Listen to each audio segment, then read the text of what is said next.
Diario de guerra, día 353. Habiendo pasado días desde lo sucedido con los niños, ahora que lo pienso, pudieron hacer otra cosa. Pero miraba a Stan y Cindy, y para nada noté una pizca de arrepentimiento. Lo que hacían, por otro lado, eran los siguientes pasos del próximo movimiento. Nos encontrábamos en un edificio, cada uno cumpliendo su rol en hacer guardia por si los cruzados venían. Dispararle a los niños no los hacía tan populares entre nosotros, incluyéndome. Desde hace tiempo, el pendejo gordinflón, con el pene de caballo en la mano, parecía distinto en comparación con el resto de los cruzados. Era tan desgraciado, incluso con los de su propia especie, que se aferraba a encontrarnos. ¿Era acaso un objetivo personal de ese imbécil encontrarnos? Cruzados matando cruzados. En vez de alegrarte, te da una sensación de intriga, mezclada con un miedo tan grande que te preocupa y te hace cuestionar qué pasaría si llegaran a ti. Hubiéramos tenido la oportunidad de despistarlos, pero ese maldito cruzado amputado lo habían adiestrado para escuchar detalladamente el entorno, como a un animal. Después de todo, ellos sabían cómo provocarnos y darnos donde más nos dolía. Sheena, por ejemplo, estaba en un grupo conformado por policías y bomberos. A uno lo ataron a una silla, lo golpearon, y cuando vio que era. Al final, ella fue la única superviviente. Normalmente, cuando hablan de tu familia, insultan, humillan, te pones al brinco. Pero en estas circunstancias en las que estamos, ningún insulto nos ofendía. Esa noche salimos, tratando de cruzar un puente que, a duras penas, estaba sujeto a una viga. Esto de hacer equilibrio no era nada del otro mundo para mí. Lo hacía en la escuela, no tan seguido, pero al menos me entretenía. Aunque para el resto del grupo, era su primera vez, o bueno, su primera vez haciéndolo desde una gran altura. De uno en uno iban cruzando, pero ese infeliz amputado nos delató una vez más.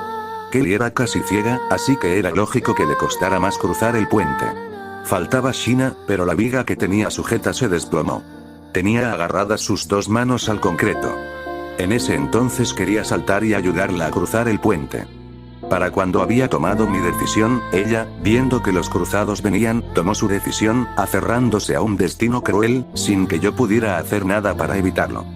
Vi cómo caía al vacío. Me sentía impotente, lleno de amargura. Atraparemos al mocoso, al de 4 ojos y, en especial, a ti, perrita del pelo rosado.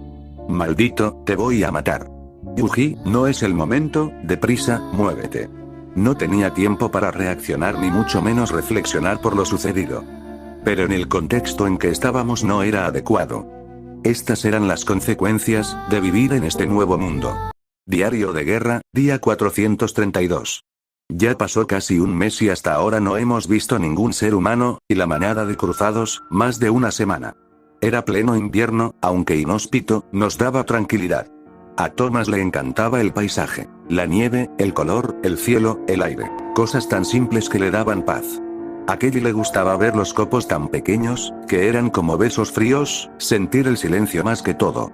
Mientras caminaba, escuchaba a Stan hablando del frío, del clima y de cómo nos afectaba. Para Stan era tan extraño que ninguna planta nuclear del país haya explotado. Sentía algo de intriga. Era tan extraño que el aire que respiramos aún siga tan limpio y que todavía haya una atmósfera. Pero ahora que me lo pregunto, ¿por qué no ha explotado ninguna? O los cruzados son lo suficientemente listos, o quizás todavía quede gente viva que impida esa acción. No quería sobrepensar tanto en eso, pero la intriga era tanta que por ratos no me dejaba tranquilo.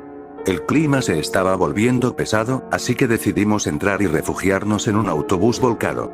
Mantenernos calientes era la prioridad. Desde que los conocí, pensé al principio que eran pareja, pero no. Hablaban de Patrick y de lo mucho que ella lo educó. Cindy iba a relevar a Kittrick, así que aprovechando eso, decidí hablar con Stan, como lo hago siempre, aclarando dudas o simplemente hablando de lo mal que me estoy acostumbrando a estar aquí. ¿Tienes un momento? Claro, dime. Traté de acostumbrarme, ¿sabes?, a esta vida miserable, a esta rutina. Y luego están esos infelices, tan enfermos, tan desquiciados, buscando nuevas víctimas para su show macabro de fornicación. Odio todo esto, odio tener que estar escondiéndome seguido, con el temor de que ellos nos encuentren. En mi mundo lidiaba con otro tipo de monstruos, pero no con esta clase de monstruos. Esto ya es maldad en su estado más rancio. Tu mundo en verdad apesta. Te entiendo, Yuji. Este mundo de ahora es una reverenda mierda, tanto que dan ganas de darse un tiro. Pero no podemos aferrarnos a eso, aún teniendo la suficiente voluntad de vivir, que es lo único que importa. Lo único que importa. Luego de pasada la ventisca, salimos. A Thomas le parecía divertido bromear que, en caso de que no hubiera más comida, ¿quién comería a quién primero? Me incomodaba un poco por lo retorcido que eran sus chistes, aunque, ¿qué tan retorcido puede ser alguien en un mundo así? Decidimos tomar un descanso. A falta de media hora para que anochezca, pude ver los últimos rayos del sol. Era tan hermosa la vista. A Stan le incomodaba que Cindy, ya pasada una hora, no apareciera. Le preguntó a Tomás y este le dijo que estaba arriba junto con Patrick, viendo el ocaso en la colina. Iré yo, si no es una molestia. Está bien, pero anda con cuidado. Así subí a la colina y, a lo lejos, pude ver a Cindy, sentada junto con Patrick. Me acercaba a paso lento, pero de igual forma Cindy se daría cuenta e hizo un gesto de silencio. Me señalaba hacia una manada de lobos. Me senté a un costado de ella, disfrutando la vista. Todo bien. Sí, todo bien. Patrick y yo, siempre estábamos moviéndonos. Nunca tuve tiempo para nosotros, y menos para mostrarle estas cosas. En mi mundo disfrutaba de muchos amigos. Nos íbamos a comer, pasear y disfrutar del día. Esos momentos eran agradables. Pronto regresarás a casa, Yuji, eso te lo puedo asegurar. Aunque haya perdido la fe, aún queda una pequeña chispa, que la mantiene. Disfrutaba mucho el ocaso, viendo las estrellas brillar en el cielo. Desde el momento que llegué aquí, tenía claro en lo que se estaba convirtiendo el mundo, por culpa de los cruzados.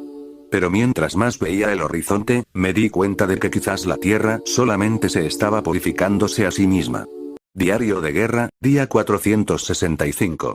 Lo más común que podrías encontrarte en cada esquina es a un montón de cruzados, con todo tipo de utensilios, agarrándote y haciéndote las peores cosas inimaginables.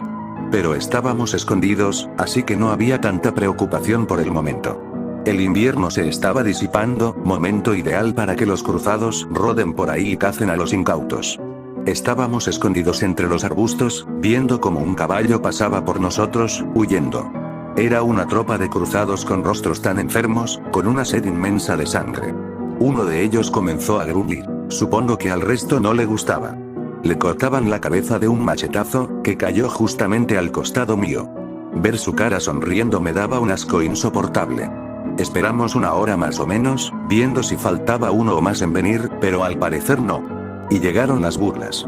Por cierto, su nombre era Brett. Para Stan, era el mayor imbécil que jamás había conocido. Se le notaba en su cara. Para el grupo, era un recurso útil. Lo encontramos al oeste. En ese entonces, Stan estaba de guardia y, para colmo, era de noche. De no ser porque no era lo que pensaba, lo hubiera matado sin dudar. Aún así, se arrepentía de no hacerlo. Entre sus cosas, llevaba equipo y comida, como ningún otro superviviente que hayamos visto. Su única condición, era ir con nosotros. Geoff, por otro lado, cuidaba de Kitrit como a un hijo, dándole abrigo y obligándolo a hacer las cosas que él no quería. A Brett le parecía un poco doble cara ver a Kitrit en ese estado. Es la persona más miserable que yo haya visto. Dijo él sin conocer el trasfondo. Lo cierto es que Kitrit, de todos nosotros, fue quien más sufrió. ¿Qué pueden esperar de un día en la playa? Pasarla bien con los amigos, la familia, disfrutar de lo refrescante que era el mar. Para Kitrit, era un día de relajo con la familia. Su esposa e hijos lo disfrutaban mucho. Pero con la infección en pleno auge, ¿qué podríamos haber hecho en su lugar? ¿Ayudar? Lo dudo. A Kitrit se lo arrebataron todo. Nos contó con desesperación todo lo que vivió. Y la mañana siguiente fue otra persona, más callada, más reservada. No decía más de una docena de palabras, de las que yo había escuchado. Me sentí mal por él. Digo, sé cómo se siente perder a quienes más querías de un momento para el otro, sin hacer nada para evitarlo. La idea de Randall de buscar un bote y cruzar la frontera era tan estúpida, como el hecho de que ninguno de los que están sabe navegar, tan siquiera. ¿Y qué tal si vamos por el desierto? Stan mencionó que Nevada es un desierto extenso. Tal vez estemos más seguros, lejos de los grandes poblados. Sí, claro, será un buen plan, será un paseo por el parque. ¿Acaso eres imbécil, niño? Son casi 800 kilómetros de pura mierda desolada. Aún si vamos al mismísimo infierno, nos seguirán como putas sedientas. ¿Y cuál es tu plan, genio? ¿Escondernos y esperar a que nos maten? ¿Eres idiota o te haces? Ustedes dos aburren más que una mierda. El punto de estar en el desierto es que cualquiera allí ya está muerto. La clave es el agua. Tenemos las tabletas purificadoras, si las necesitamos.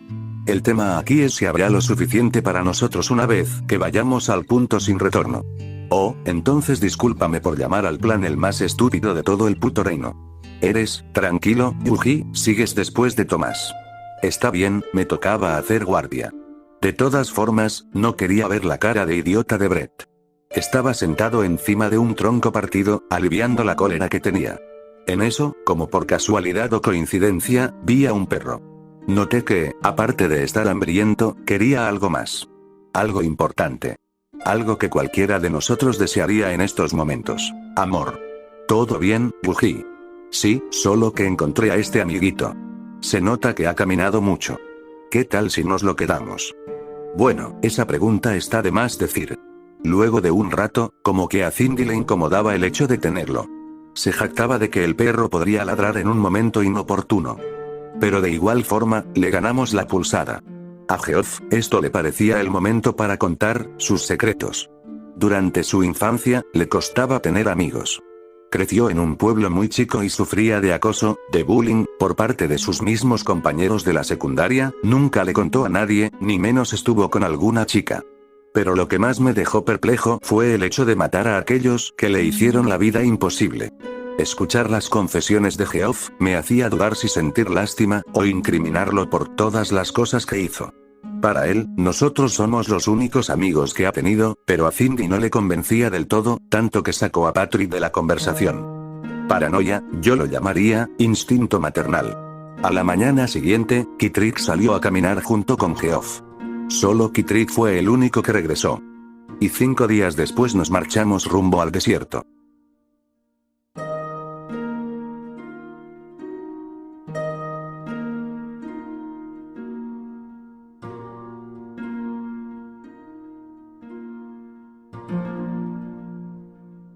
Diario de guerra, día 484. A pesar de hacer todo lo posible por alejarnos de los cruzados, ese bastardo con el pene de caballo nos seguía día y noche. Podías prever casi la mayoría de las cosas. Cuándo parar, cuándo caminar, hasta cuándo defendernos. La vida está llena de incertidumbre, así que el hecho de tenerlo todo bajo control es solo un mero chiste. Y nos hizo saberlo de la peor manera posible. Nadie puede detener un río, esto está claro. La naturaleza seguía, incluso en este apocalipsis, y eso sumándole, a unos metros, que los cruzados que, supuestamente dejaste atrás, te disparaban a placer. El río, siendo el mayor depredador, se encargó de jalar a Patrick. Yo estaba ayudando al resto a cruzar el río. Para cuando me di cuenta, si pudiera definir la palabra desesperación, sería maná. Conociendo a Cindy, hubiera hecho todo lo posible por encontrar a Patrick, pero esa voz de uno de nuestros walkie-talkies lo cambió todo. Lo tenemos. Y lo follamos. Follamos su pequeña boca, y follamos su pequeño culo. Y vamos a cortar su garganta a la mitad. La rabia que sentí fue tal, que agarré el walkie-talkie y hablé. Escúchenme, pedazos de escoria humana, los encontraré, juro que los encontraré, y cuando lo haga, mataré a cada uno de ustedes. Hay que matar a esos malditos, todos sin excepción, nos volvimos uno. Estábamos cansados de correr, cansados de escondernos. Ahí están, matemos a esos hijos de perra. Esas palabras fueron como luz verde para ir corriendo a matarlos. Y los vi, sonriendo, como si aquello que hicieron fuera de lo más normal. Los alcancé y a cada uno los mataba a punta de golpes. No importaba si todavía fueran personas, lo que hicieron no tiene perdón de Dios. Solo quería verlos morir. Cada golpe que daba lo hacía sin medición. Muere, muere, muere. Y lo vi a él, vi a Patrick, pero era diferente. Yuji, Yuji, perrita llorona. Patrick. No, ¿por qué? ¿Por qué ere? Y que recibí como respuesta. Un escopetazo directo a su cráneo por parte de Cindy. La escena fue tan gráfica, Dios, me cuesta describirlo. Golpeaba el suelo como loco, innumerables veces. Malditos bastardos, malditos, Dios santísimo, Yuji, Cindy, ¿están bien? No estoy bien. Aquel momentón tan horrible me hacían cuestionar si todavía conservaba algo de humanidad. Aunque esa pregunta debió ser para Cindy. Patrick era su mundo. Todo lo que luchó y peleó fue para protegerlo, y que le hayan quitado eso la hacía sentir vacía. Y esas risas en ese maldito walkie-talkie, lo agarré y lo rompí. Un momento tan grave como este, las palabras no servían. Solo podríamos sobrellevarlo con un silencio profundo. En verdad, funcionaría para sanar un corazón vacío, sin propósito, sin vida. La respuesta estaba más que clara. No. Era pasada la medianoche, en plena lluvia y con los relámpagos visualizados en el cielo. Y ahí estaba Cindy. Parecía volver en sí, por unos momentos. Encontró un sitio, donde podíamos pasar la noche. Y luego, nada más. Aprovechando el lugar, pusimos a secar nuestra ropa. Ya se hacía costumbre que Brett molestara a Stan, por ser demasiado blando. Ahora que no está el niño, supongo que puedes aprovechar en cogértela. Esas palabras casi provocaban una pelea entre él y Stan. Pero la tensión aún se mantenía. Husmeaba entre los cadáveres, viendo si podía encontrar algo útil, pero lo que encontré fue un viejo cuaderno que más parecía una convención. Durante un tiempo, estuve leyendo lo básico. El inglés en sí era difícil, pero le eché muchas ganas para aprender, y al final pude saber leer. No era tan perfecto, pero al menos entendía casi la mayoría. Testimonio del capitán Alexander Juvenaux, del ejército de los Estados Unidos. Un soldado, vaya, quizás aquí encuentre una base secreta donde podamos estar más seguros. Veamos. Y comencé a leer. Mi misión era de 2 partes. Una, escoltar a un grupo de especialistas civiles a las plantas de energía nuclear, en el Cañón del Diablo y en San Onofre, California, donde deshabilitarían el uso de ambos establecimientos de forma segura. 2, asegurarme de que su trabajo no pueda ser revertido.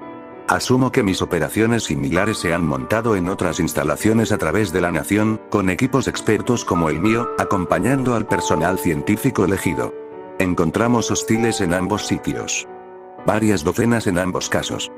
Todos intentando obtener acceso a los cuartos o núcleos del reactor. Todos los ataques, desorganizados y descoordinados, y por lo tanto fue más suicida. Para mi conocimiento, ninguno sobrevivió a nuestro fuego. Inteligencia sobre estos hostiles. Todos claramente identificables como víctimas del contagio. Su estado alterado los hace peligrosos, pero vulnerables a fuego coordinado y preciso de armas pequeñas. Solo grandes números presentarían una seria amenaza. Observaciones aéreas durante la misión sugieren que grandes áreas de Los Ángeles han sido sobrepasadas. Diablos, no puede ser. Y los reportes de la caída de la base de los marines fuera de San Diego son correctos. Maldición, todas las bases del ejército están perdidas. A ver, tiene que tener algo más. Fue raro ver a los especialistas durante el vuelo. Incluso después de que el primer objetivo fuese neutralizado, seguían debatiendo y discutiendo sobre la mejor forma de hacer su trabajo. Ellos prácticamente caminaban sobre los cuerpos que dejamos en el Cañón del Diablo, pero todo lo que hablaban era de moldear baunas y circulación de enfriamiento. Uranio empobrecido, sensación de fusión. Aún no sé lo que hacían, además de vaciar todo el diésel de los generadores y regar claymores donde quisieran. Nosotros no estábamos involucrados para nada en su parte de las cosas. Uno de ellos incluso se ofreció a explicarnos, pero le dije que no. Tal vez, muy precisa, lo cual podría haberlo incitado, a pesar de que algo no estaba muy bien, pero no prestaba ninguna atención. Aún puedo verlos parloteando como niños, excitados y torpes, igual que a unos niños. Aún no dejaban de hablar luego de San Onofre. Volamos hacia el este y recargamos en la estación aeronaval Fallon. Ahí fue donde comencé a preocuparme. Apenas había una tripulación para esperarnos y nadie quería hablar sobre lo que pasó con el resto. El oficial a cargo preguntó de dónde veníamos, y cuando le dije que era confidencial, él no me escuchó. Solo dijo, ¿por qué Foro Irwin y Presidio han caído? No había mucho que decir al respecto. Tampoco había algo que hacer, así que procedimos a la ubicación 4. Qué raro. ¿A qué se refiere con confidencial?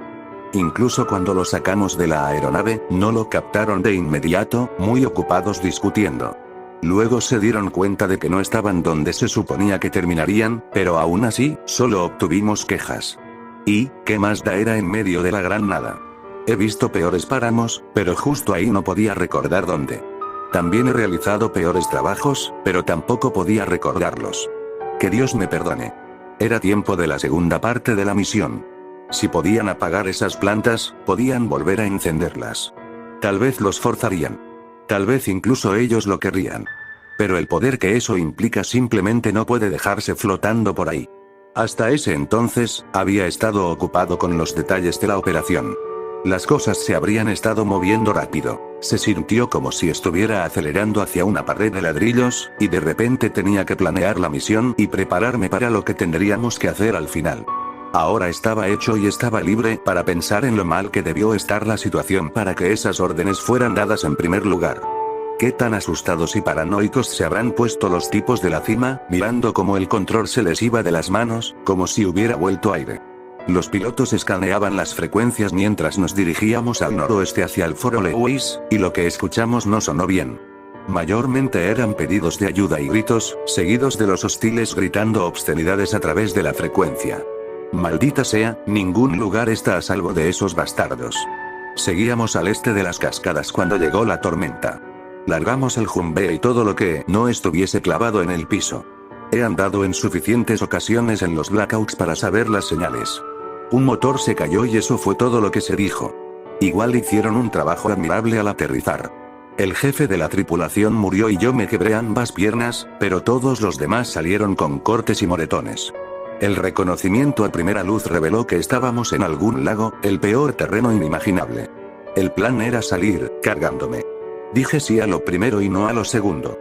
La radio estaba muerta y podía moverse más rápido sin mí, y debía añadirse el riesgo de encuentro con hostiles. Sería una piedra en sus cuellos.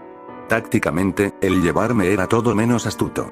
Apenas, yo dije, cuanto más pronto salgan, más pronto vendrán con ayuda, aunque nadie de nosotros miró a los ojos al otro en eso. Al final, dejé una recámara y podía ver que hablaba en serio. Fastine me ofreció darme una segunda dosis de morfina, pero no iba a caer en eso.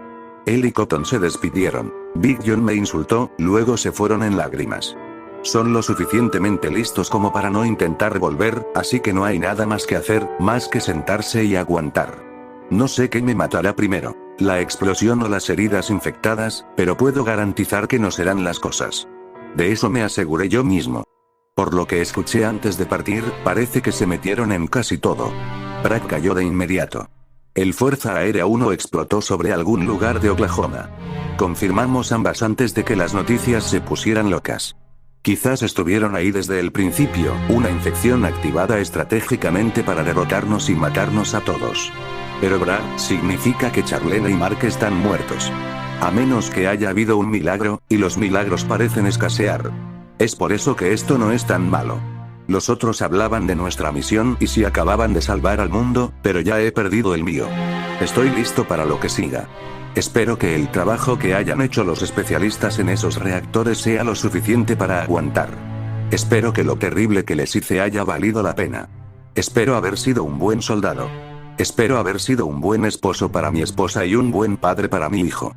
Mike Huneaux. Eso fue muy duro, se me escaparon unas cuantas lágrimas. La vida de este valiente soldado me conmovió mucho.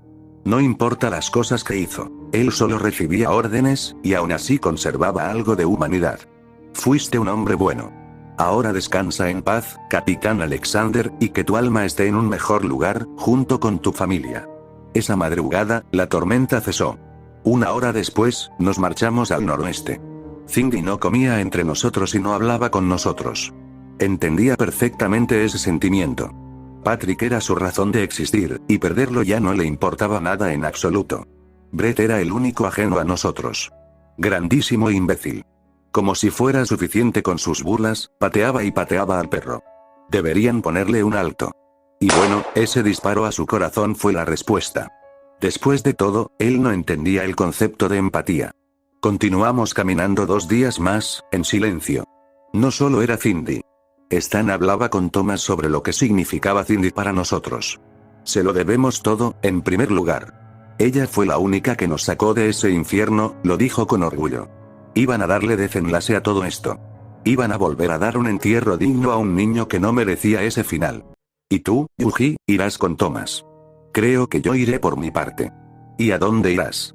¿Al este, al sur, o donde yo pueda formar mi propio camino? Alistaba mis cosas, lo esencial para el viaje. Trata de no morir, ¿quieres? Y me dio un abrazo. Dile a Cindy que gracias por todo. Cuando ella volteó a ver, sus ojos reflejaban una tristeza, como si no quisiera ver a otro hijo irse de nuevo. Mientras me marchaba, los miré por última vez.